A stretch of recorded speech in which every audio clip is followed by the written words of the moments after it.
So Bobby Deol animal படத்தில் நடிச்சிருந்தார். So அந்த physique வந்து நேச்சுரலாக அச்சீவ் பண்ண முடியுமா?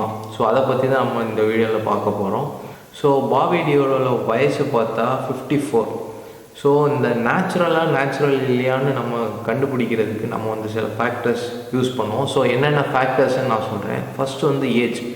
நம்ம வந்து ஏஜ் ஆக நமக்கு வந்து டெஸ்டாஸ்டரோன் லெவல் வந்து டிக்ரீஸ் ஆகும். ஸோ வந்து ஒரு 35க்கு அப்புறமே நம்ம டெஸ்டாஸ்டரோன் லெவல் டிக்ரீஸ் ஆகும். ஸோ அது வந்து மொதல் ஃபேக்டர். ரெண்டாவது ஃபேக்டர் வந்து அந்த டைம் டியூரேஷன். அந்த டியூரேஷன் எவ்வளோ டைமில் அவங்க வந்து அந்த ட்ரான்ஸ்ஃபார்மேஷன் அச்சீவ் பண்ணியிருக்காங்க. ரொம்ப ஷார்ட் பீரியட் ஆஃப் டைம் இல்லையா, 3 மாதம் 4 மாதத்துலையா, இல்லைன்னா அவங்க வந்து over the years already train பண்ணிட்டு இருந்தாங்க. ஸோ தே கெப் கெட்டிங் பெட்டரா, அதை வந்து நம்ம பார்க்கணும். மூணாவது வந்து சைடு எஃபெக்ட்ஸ் ஏதாவது ஃபிசிக்கலாக நமக்கு விசிபிளாக தெரியுதா அப்படின்னு பார்க்கணும். எக்ஸாம்பிள் பால்டிங் வந்து ஒரு பெரிய எக்ஸாம்பிள். நிறைய பேருக்கு சொட்டை விடும். ஹார்மோனை வந்து எடுக்கிறனால எக்ஸோஜினஸ் ஹார்மோன் எடுக்கிறனால பால்டிங் வர்றதுக்கு சான்ஸ் இருக்குது.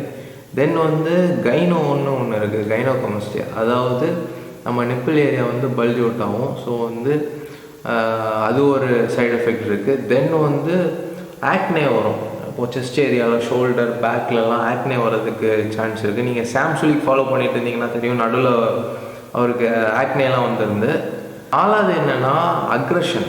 அவங்க வந்து சைக்கலாஜிக்கலாக நிறைய ப்ராப்ளம்ஸ் ஃபேஸ் பண்ணுவாங்க. அவங்க சில டைம் அக்ரெசிவாக பிஹேவ் பண்ணுவாங்க. அவங்களோட செக்ஸ் ட்ரைவும் இன்க்ரீஸாக இருக்கலாம். ஸோ நிறைய சைக்கலாஜிக்கல் ப்ராப்ளம்ஸ்லாம் வரும் நம்ம வந்து ட்ரக் டோசேஜஸில் இருந்தோம்னா. ஸோ இதெல்லாம் நம்ம வந்து ஒரு க்ரைட்டீரியாவாக பார்க்கணும், நம்ம இதெல்லாம் ஃபிட்டின் ஆகுதான்.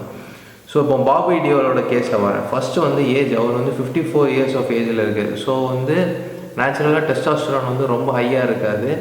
ஸோ அதனால் நம்ம மசிலை ஹோல்ட் பண்ணுறதுக்கோ இல்லை மசிலை பில்ட் பண்ணுறதுக்கோ ரொம்ப கஷ்டம். ரெண்டாவது வந்து இப்போ நம்ம வந்து பாபி டியோல் சின்ன வயசில் ட்ரைனிங் பண்ணியிருக்காருன்னு பார்த்தா சின்ன வயசில் ஒரு நார்மல் ஃபிசிக் தான் இருக்குது, ரொம்ப எக்ஸ்ட்ராடனரி ஃபிசிக்லாம் சொல்ல மாட்டேன். பட் இப்போ என்ன பிரச்சனைனா, இந்த படத்தில் இப்போ தான் 54 வயசில் தான் பாபி டியோல் லுக்ஸ் இன்க்ரெடிபிள். ஏன்னா இதுதான் அவரோட பெஸ்ட் ஃபிசிக். நான் பார்த்த பிக்சர்ஸ், எனக்கு பார்த்த பிக்சர்ஸ் வச்சு இதுதான் அவரோட பெஸ்ட் ஃபிசிக்.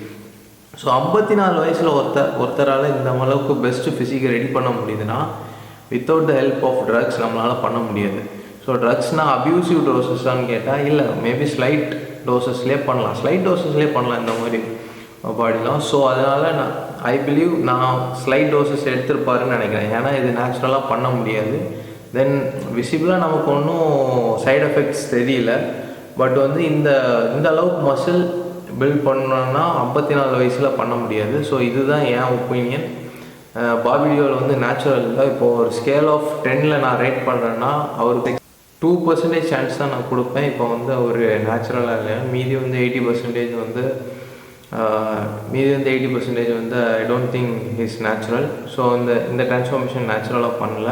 பட் 54 வயசில் இவ்வளோ ஃபிட்டாக இருக்கார், இவ்வளோ ஃபிசிக் இந்த அளவுக்கு டெடிக்கேட்டடாக எடுத்துகிட்டு வந்திருக்காருன்னா we should appreciate it. 10 on 10 for the physique. நம்ம வந்து இந்த ஃபிசிக்கெலாம் லேஸில் எடுத்துகிட்டு வர முடியாது. டெடிக்கேஷன், ஹார்ட் ஒர்க், சாக்ரிஃபைஸ் ஃபுல்லாக பண்ணால் தான் இந்த அளவுக்கு, அதுவும் 54 வயசில் நம்ம இந்த பாடியை எடுத்துகிட்டு வர முடியும். ஸோ வந்து நம்ம வந்து டிஸ்கிரெடிட்டே பண்ணக்கூடாது. நம்ம அது ஸ்டெராய்ட்ஸ் எடுத்ததுனால இது பண்ணிட்டாங்கன்னு நம்ம வந்து நிறைய நினச்சிக்கிறோம். ஸ்டெராய்ட்ஸ் எடுத்தோடனே நம்ம ஜாக்டப் ஆயிடும் அப்படின்னு. சாப்பிட்றது, தூங்குறது, ட்ரைனிங் எல்லாம் பர்ஃபெக்டாக இருந்தால் தான் நம்ம வந்து இந்த அளவுக்கு பாடியெல்லாம் ரெடி பண்ண முடியும். ஸோ அவர் நேச்சுரல் இல்லைன்னு நான் நினைக்கிறேன். ஸோ உங்கள் ஒப்பீனியனை சொல்லுங்கள். இன்னொரு வீடியோவில் பார்க்குறேன்.